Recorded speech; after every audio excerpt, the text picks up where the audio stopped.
Today, I'm super excited to bring you an interview with someone who I follow for a while, but also as well, they did 2 million last year at the age of just 24. They've been selling for a few years on Amazon doing online arbitrage, and I'm interested to learn more about this and, my God, what it's like to actually be making that amount of money at such a young age. Stay tuned. Drew, thank you so much for joining me. If anyone doesn't know who you are, can you explain a little bit about yourself? And also, if anyone's watching, I'd love to learn more.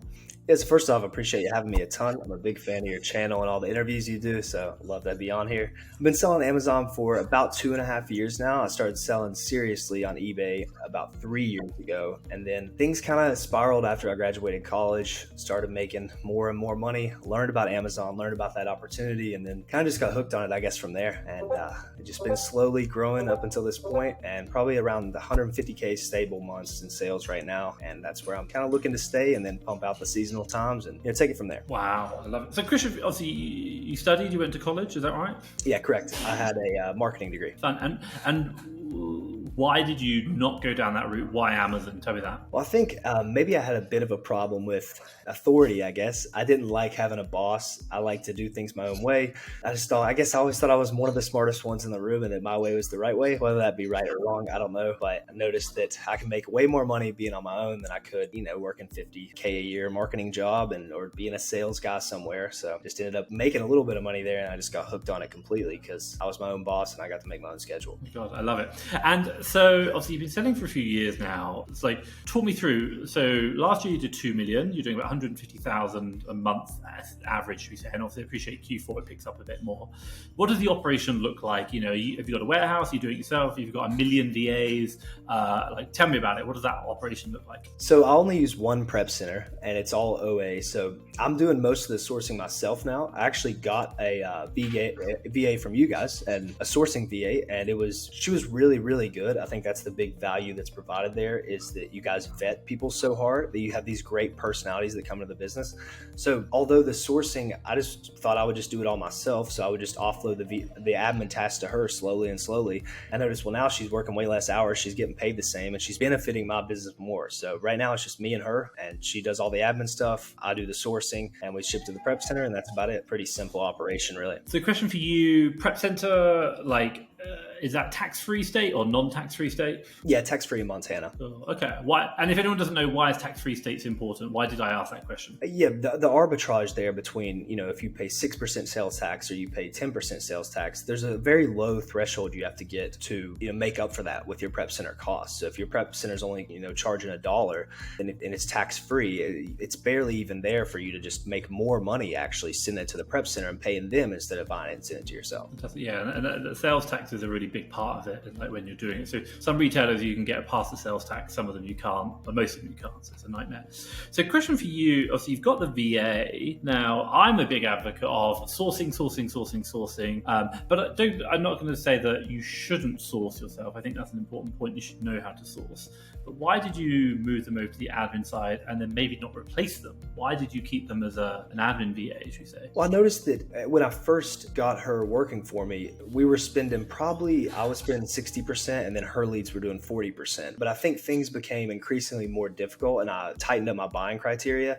And I didn't spend enough time hands-on with her. So I thought I would just spend more time sourcing. I have a big network now that send me leads and I send them leads. So that helps out a lot as well. So I almost kind of replaced her with just a bigger network. And now that I've created the social media and talked to more and more people, it makes it a lot easier to get those people that will share leads with you and share information with you and so on and so forth. Okay, 2 questions. First things first, you tightened your buying criteria. What does that mean? Can you give us an example of what it was before and what it is now, and also why? So before I would take a 30% ROI minimum, pretty just standard, but I was doing a lot of clothing and shoes and I didn't understand the return aspect of that kind of stuff. So my 30% ROI was actually very, very low ROI. So nowadays I'll take a lower ROI if it's a non-returnable item, and then I'll up it to 50, 60% ROI minimum if it's shoes, if it's clothing, because I understand those returns are going to come in. I understand some are going to get removed, and maybe I'll be too lazy to deal with the removal, so I'm just taking the loss there. That was the biggest reason for me tightening things up, and I really didn't want to make her have to understand all that stuff because it is kind of complicated, and I think my time was better spent just figuring out myself and just tighten things up myself. Interesting. No, I get it, and I think that's the interesting thing. Like, Oh my God.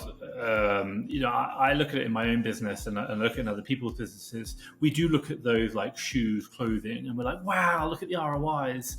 But then you're like, they're like kind of like the poison chalice. You're like, you need to be careful, not only because of the higher return rates, but also you get extra return fees on them as well. And then also because of the higher return rates, a percentage returns are always damaged beyond unfillable or fulfillable. So then you got to deal with all that, and you're like, if you can't be bothered, you're like me, I don't even live in the country, I can't deal with the returns myself, so it's going to cost me more. So reducing the refund rate is huge. Definitely. Question for you. Okay, so that's about your thing. Talk about the networking. Why do you share? Why do you get deals from other people? And the reason why I'm going to ask that question is because sharing leads, in like most people's minds, sharing information about deals is like, this is bad. You're giving yourself competition. Why are you making your life harder for yourself? Tell me about that. Why are you doing it? Well, you have to vet the people that you're doing that with very carefully, I think. Not that you have to think everybody's out to get you, but I think if you have people that you talk to that are very knowledgeable and they have a lot to gain from it, you have a lot to gain from it. It's a very even playing field, that you're not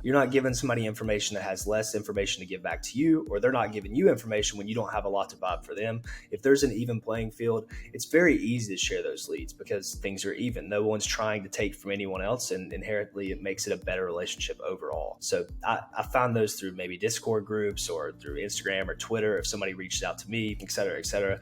And then just kind of get on the phone with somebody, talk to them, see how they are, see how they line up with you, not just with Amazon, but how their personality lines up with you. Because just because you have Amazon in common doesn't mean that much. That's just what you do for work. What do you do the same type of things? Do you have the same beliefs?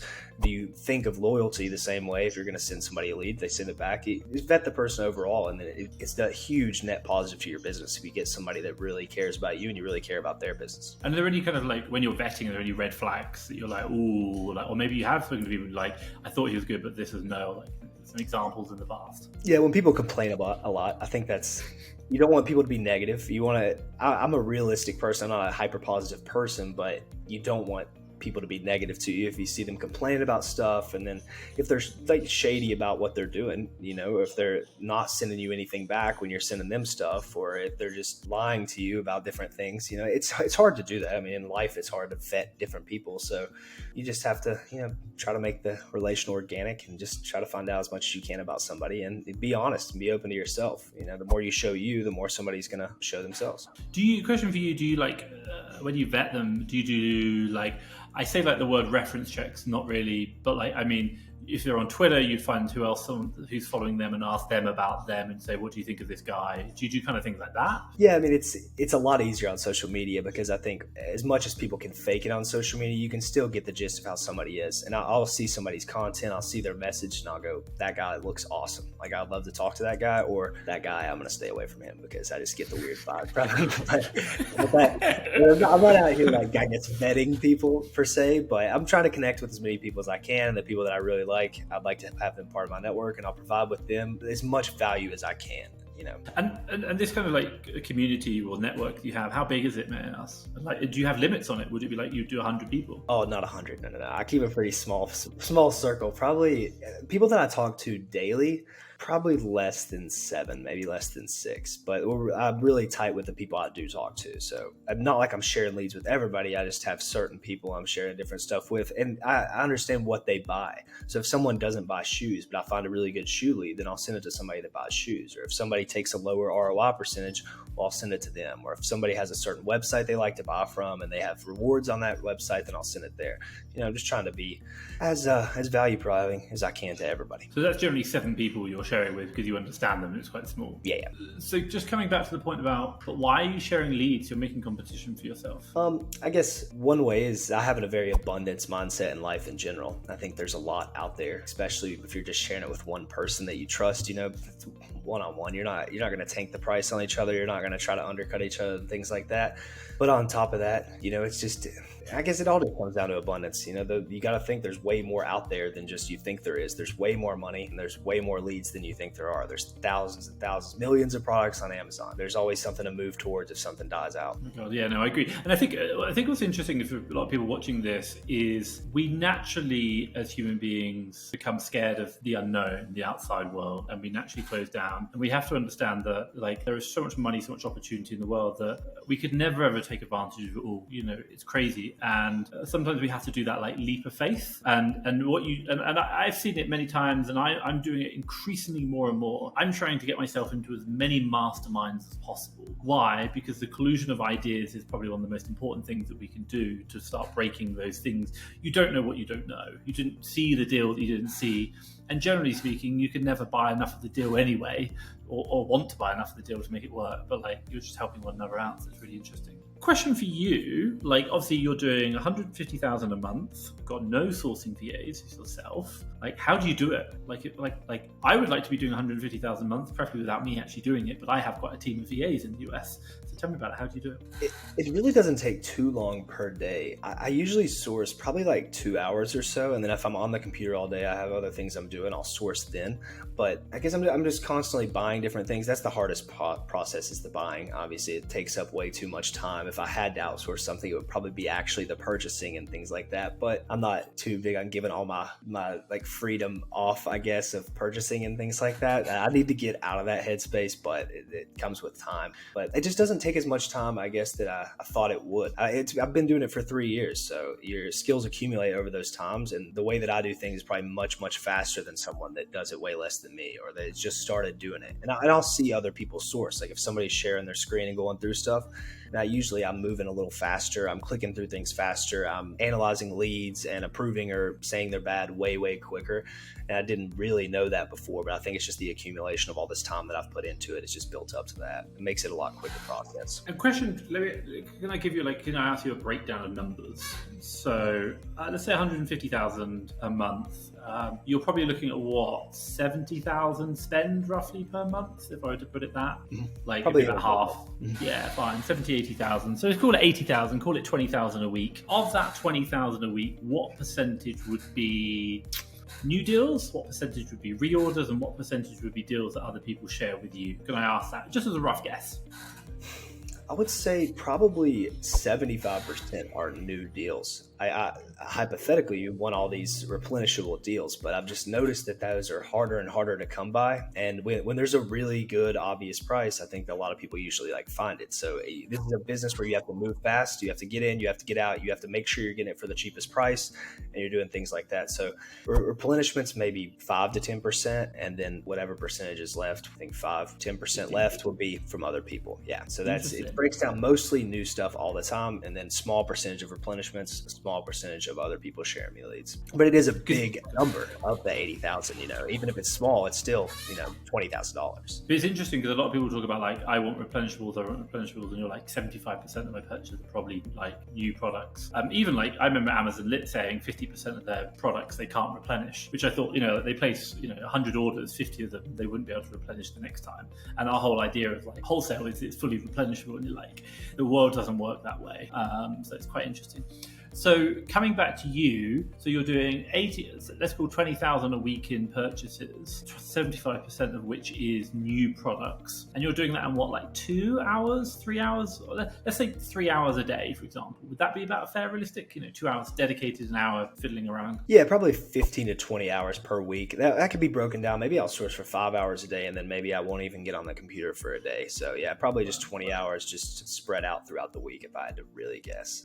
And can I ask, like, what's an average order size for you? Like, how much would you spend? Like, you got one ASIN, you like it, what would be an average order size? I probably spend around $500 to $1,000. I usually don't really buy over 10 of anything unless it's just a really, really good deal. So I'll spread myself. I'm pretty wide. I learned that from Trader Soros. He's big on being wide on his purchasing. So if I have to buy 3 of something, I don't mind to buy 3. If the order is $70, I'll buy a $70 order.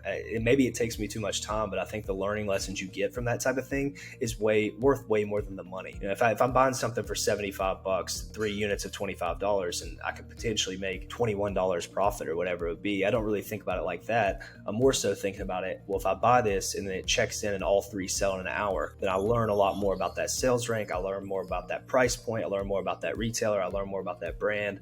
You're just accumulating all this data from making these small purchases like this, and that's the way I kind of look at it. And if you do it enough, you just end up compiling tons of purchases like this into your spending. And do you and I'm guessing like your average unit price on purchase would be between like 50 and $100 for per unit. You're going for higher value. You're not buying things which are like $10 each. No, never that low. I keep it always above $20 unless it's a one-off occasion, but I'd say my average would probably be around $30 to $50, and then sometimes I'll do 100. But I would say overall, it used to be up to the 50 to 100 range when I did shoes, but now it's a lot lower now. 30 to 50. Yeah, hey, it's interesting. Like, hey, I do like 1.2 million last year in the US, and we have 7 sources, and I'm like, hey man, you're like better than my 7 sources, and they work 40 hours a week, and you work 15. I'm like man, we need to like fix some stuff. And I think it's really interesting to kind of understand, and that and I will just I'll share from my side. When we had, we transitioned from